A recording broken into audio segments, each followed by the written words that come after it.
दोस्तों आज मैं आपको सिखाऊंगा किसी भी एंड्रॉयड बोर्ड का या किसी भी स्मार्ट बोर्ड का जो सॉफ्टवेयर बैकअप है, सॉफ्टवेयर डाटा है, उसको कैसे अपने पास कॉपी करके रखें। ये सॉफ्टवेयर डाटा हम अपने पास कॉपी करके इसलिए रखते हैं क्योंकि जब हम कभी किसी स्मार्ट टीवी में जब वो लोगो पे हैंग होता है और उस टीवी को ठीक करने के लिए कोई पेन ड्राइव वाला सॉफ्टवेयर चढ़ाते हैं, तो पेन ड्राइव वाला सॉफ्टवेयर चढ़ाते हुए कई बार सेट डेड हो जाते हैं और उनके डेड होने के बाद उन्हें वापस उसी कंडीशन में लाने के लिए हमें उसका पुराने वाला बैकअप लेने की ज़रूरत पड़ती है। पुराने वाला बैकअप हमारे पास होगा तभी हम उसे वापस उस बोर्ड में डाल करके उसे चला सकते हैं। इसके अलावा एक और फ़ायदा होता है दोस्तों डाटा का बैकअप लेने का। जब भी कोई स्मार्ट टीवी हमारे पास रिपेयरिंग के लिए आता है, चाहे वो किसी भी ब्रांड का हो, किसी भी कंपनी का हो, अगर हम उसका सॉफ्टवेयर का डाटा अपने पास इकट्ठा करते रहेंगे तो अगर भविष्य में कभी वैसे ही मॉडल का कोई और टीवी आ जाए जिसमें सॉफ्टवेयर की कमी हो, तो हम वो डाटा एज इट इज़ उसके अंदर डाल करके उसके सॉफ्टवेयर की खराबी को ठीक कर सकते हैं। तो ये डाटा बैकअप कैसे लेते हैं, तो इसके दो तरीके आज मैं आपको बताऊंगा और सिखाने की बहुत आसान तरीके से कोशिश करूंगा ताकि आपको एक एक चीज़ आसानी से समझ में आ जाए। तो आइए दोस्तों शुरू करते हैं। हमारे पास एक ये बोर्ड आया हुआ है, ये HDMI केबल से जल गया है जिसकी वजह से जो इसका मेन प्रोसेसर है ये बिल्कुल ख़त्म हो गया है, बिल्कुल डैमेज हो चुका है, ये रिपेयर होने के लायक नहीं है। इसके लिए पूरा कार्ड ही चेंज करना पड़ता है। लेकिन दोस्तों हम क्या करेंगे, इस कार्ड का जो ये eMMC IC है इसका डाटा कॉपी करेंगे। ये तरीका बहुत आसान है, बहुत सरल है और किस तरह से काम करना है मैं आज आपको सिखाऊंगा। और सबसे पहले दोस्तों हम इस IC को निकालेंगे और IC को कैसे निकालना है ये भी मैं आज आपको इसमें सिखाऊंगा। तो सबसे पहले हम इस IC में पेस्ट लगा लेंगे।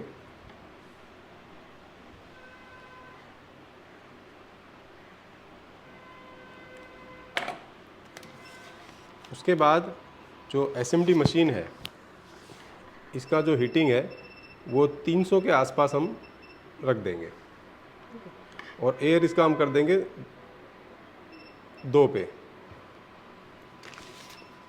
उसके बाद मशीन को आपने IC के चारों तरफ इस तरीके से घुमाना है ताकि IC पर जो हीटिंग है वो बराबर लगे। इस तरीके से आपको करना है और जब तक IC की नीचे की बॉलें अच्छे से मेल्ट नहीं होंगी तब तक IC नहीं निकलेगी। तो देखिए यहाँ पर IC हिल गई है, हमने इसको ऐसे उठा लेना है।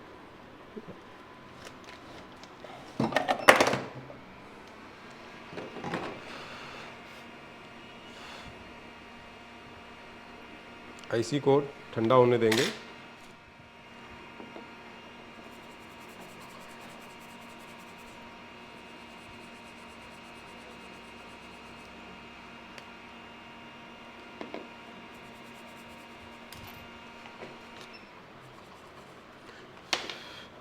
IC को साफ़ करने के बाद हम इस eMMC के अडाप्टर में इस IC को लगाएंगे और अभी हमने IC का बोल नहीं बनाया है, डायरेक्ट IC को निकाल दिया और अब हम इसमें लगा रहे हैं।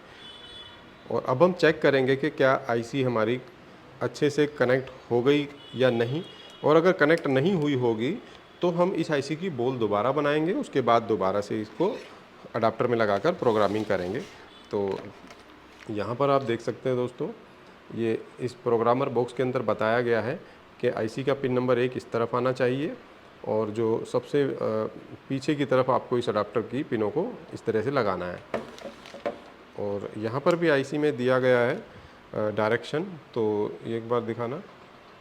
ये डॉट अगर दिख पा रहा है मोबाइल में, दिख रहा है तो देख सकते हैं। और ये एरो दिख रहा है ये वाला, तो देखिए IC का जो डॉट है वो इस एरो की तरफ होना चाहिए। और हाँ जी, आप चाहें तो यहाँ पे भी देख सकते हैं, ये IC की पिन नंबर 1 यहाँ पे आएगा, ये निशान दिया हुआ है। उसके बाद अडाप्टर को ऐसे बंद कर देना है और सबसे पीछे की पिनों में इसको लगा देना है।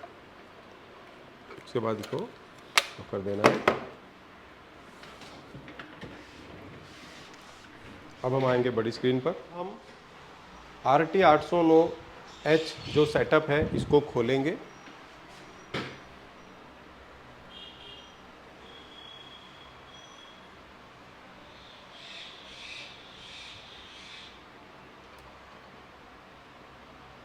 तो जब आप सेटअप को खोलेंगे तो यहाँ पर येस और नो पूछ रहा है ये हमसे पूछता है कि क्या आपको सच में सेटअप खोलना है, तो हम इसको बोलेंगे यस।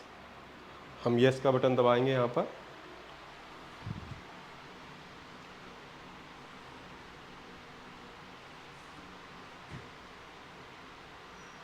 उसके बाद RT809H का सेटअप इस तरीके से खुल जाएगा। इसके बाद हमने क्या करना है दोस्तों, सबसे पहले स्मार्ट आइडेंटिफाई बटन दबाना है। तो यहाँ पर हम दबाने जा रहे हैं स्मार्ट आइडेंटिफाई बटन। तो जैसे ही स्मार्ट आइडेंटिफाई बटन दबाया तो वैसे ही एक मैसेज और हमारे सामने आ गया। अंदर ये हमसे पूछता है कि आप जिस आईसी को प्रोग्राम कर रहे हैं वो आईसी कौन सी है। अगर हमारे पास नॉन स्मार्ट बोर्ड की 8 पिन वाली मेमोरी आईसी है तब हम यहाँ पर सिलेक्ट करेंगे, और अगर हमारे पास नैंड फ्लैश है तो हम यहाँ पर सिलेक्ट करेंगे। तो मैं आपको एक बार दिखा देता हूँ कि ये नैंड फ्लैश कैसी होती है। दोस्तों ये है नैंड फ्लैश आईसी। अगर आप इस आईसी को प्रोग्राम कर रहे हैं तो आपको सिलेक्ट करना है नैंड फ्लैश। और अगर आपको 8 पिन वाली मेमोरी आईसी में प्रोग्रामिंग करनी है या उसका डाटा बैकअप लेना है तो ये है वो 8 पिन वाली आईसी। तो आपको यहाँ पर सिलेक्ट करना है। और अगर आपको eMMC ISP करनी है तो दोस्तों ये eMMC ISP क्या होती है, तो eMMC ISP एक ऐसा रास्ता होता है डाटा बैकअप लेने का जिस रास्ते से हम आईसी को निकाल कर अडाप्टर में नहीं लगाते हैं। हम बोर्ड के अंदर कुछ तारें जोड़ करके बोर्ड का डाटा जो बैकअप है वो लेते हैं। जैसे यहाँ पर एक बोर्ड में हमने कुछ कनेक्शन किए हुए हैं। ये कनेक्शन कौन कौन से हैं, कैसे करने हैं, ये आपको मैं बताऊंगा। तो अगर आप इस तरीके से डाटा बैकअप ले रहे हैं तो आपको सिलेक्ट करना है eMMC ISP। जो बैकअप ले रहे हैं आईसी का वो डायरेक्ट eMMC आईसी को निकाल कर अडाप्टर में लगा करके प्रोग्रामर में हमने जो है उसको लगा दिया है। तो अब हम सिलेक्ट करेंगे डायरेक्ट eMMC जो कि पहले से यहाँ पर सिलेक्ट है, ठीक है। और वोल्टेज आपको सिलेक्ट करनी है 3.3 और उसके बाद आपको कर देना है ओके। तो यहाँ पर जो चाइनीज़ भाषा में लिखा हुआ है ओके, तो इसे आप कैसे पढ़ पाओगे कि ये ओके लिखा है या कुछ और लिखा है। तो उसके लिए आपको ये ध्यान रखना होगा कि जब आपके सामने ये विंडो खुल के आती है, ठीक है, जब आपके सामने ये मैसेज आता है तो ये जो ओके बटन है अपने आप ही पहले से ही हाईलाइट होता है ये, ठीक है, पहले से ये हाईलाइट रहेगा। आपको उल्टे हाथ वाले बटन ही दबाना है। तो अब हम ओके करने के लिए यहाँ पर क्लिक करेंगे। तो ये हमने क्लिक कर दिया। उसके बाद यहाँ पर ओके लिखा हुआ आ गया। और अब हम जो अगला काम करेंगे वो ये करेंगे कि सेटिंग में जाएंगे। सेटिंग में जाकर देखेंगे कि यहाँ पर eMMC आईसी की जितनी भी फाइलें हैं उन सबको सिलेक्ट किया हुआ है या नहीं। तो हम यहाँ पर इन सभी फाइलों को सिलेक्ट करेंगे, जैसे user area, boot1, boot2, ext/cxt, rpmb की ज़रूरत नहीं पड़ती है। तो हम ये 4 फाइलें ही सिलेक्ट करेंगे और यहाँ पर कर देंगे ओके, ठीक है। तो सेटिंग में जाकर फाइलों को सिलेक्ट कर लिया गया है।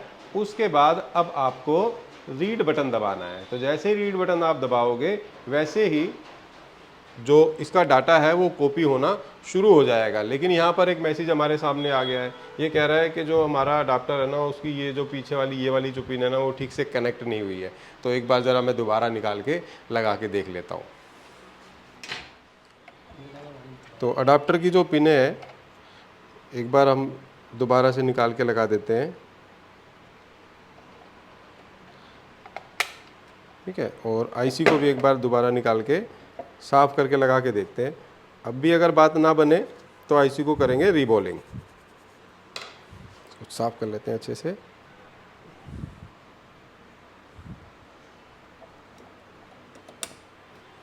अब हम दोबारा से स्मार्ट आइडेंटिफाई करेंगे, ओके करेंगे।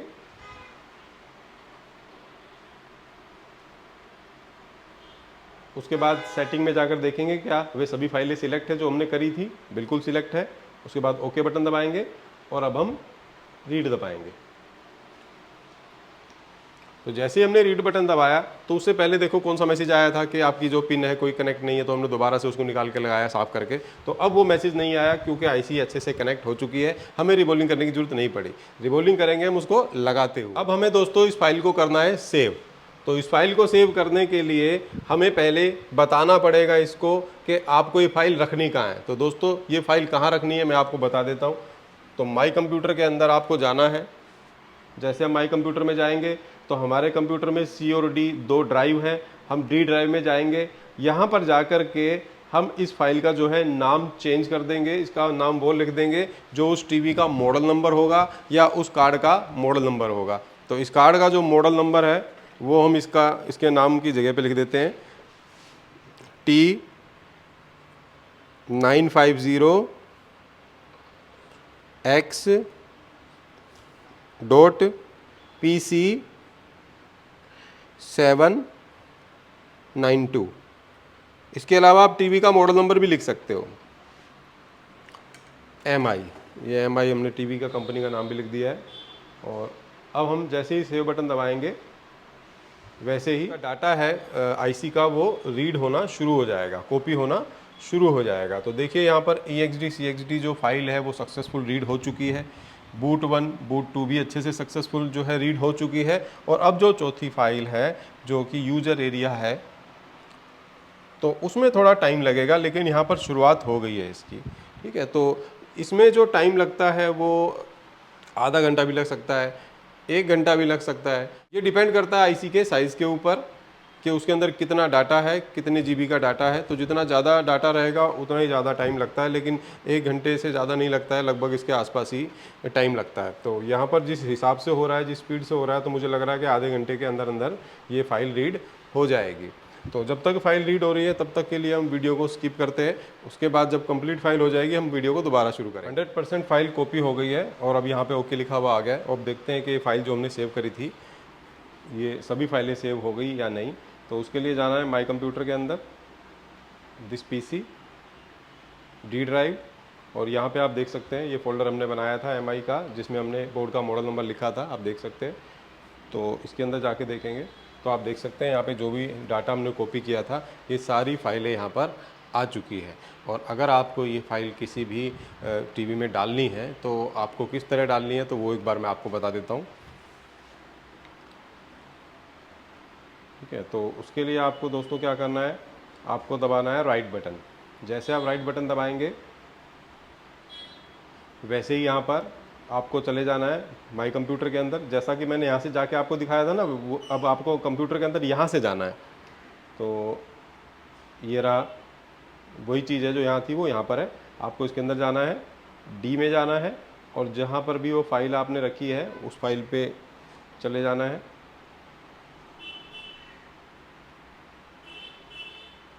यहाँ पर ये वो फोल्डर है तो आपको इसके अंदर जाना है और यहाँ पर जितनी भी आप ये फाइलें देख रहे हैं तो आप एक ही फाइल को अगर सिलेक्ट करेंगे तो ऑटोमेटिकली सारी फाइलें जो भी चढ़नी होंगी वो अपने आप चढ़ जाएंगी। तो सबसे पहले हम बूट 1 को ही सिलेक्ट कर लेते हैं। बूट 1 को सिलेक्ट करके जैसे ही हम यहाँ पर ओपन बटन दबाएंगे वैसे ही ये देखिए EXD CXD फाइल अपने आप यहाँ पर चढ़ चुकी है और बूट 1 बूट 2 भी हो चुकी है। और अब जो आखिरी फाइल जो चढ़ रही है वो फाइल है जो बड़ी फाइल होती है, यूज़र एरिया। ये था दोस्तों पूरा सिस्टम, किस तरीके से आपको डाटा को कॉपी करके रखना है और कैसे उस डाटा को दोबारा से उस टीवी में या किसी और टीवी में आपको किसी और बोर्ड में चढ़ाना है। आने वाले टाइम में सॉफ्टवेयर से संबंधित और भी वीडियोज़ हम आपके लिए लाते रहेंगे। और अब मिलेंगे अगली वीडियो में, लेकिन उससे पहले एक बात ज़रूर बोलेंगे, अगर आप हमारे चैनल पर नए हैं तो हमारे चैनल को सब्सक्राइब कीजिए। सब्सक्राइब आप करेंगे तो हम समझेंगे कि आपने हमारी गुरु दक्षिणा दे दी है और हम ऐसे ही ज्ञान आगे भी आपके लिए लाते रहेंगे। और वीडियो अच्छी लगे तो इसे लाइक भी करें। आपको ट्रेनिंग लेना है मोबाइल रिपेयरिंग या LED TV रिपेयरिंग तो आप स्क्रीन पर दिए गए नंबर पर कॉल कर सकते हैं और हमें व्हाट्सअप भी कर सकते हैं। दिल्ली के बाहर से आने वाले सभी स्टूडेंट्स के लिए रहने खाने की पूरी व्यवस्था है, आप यहाँ रह करके आराम से सीख सकते हैं।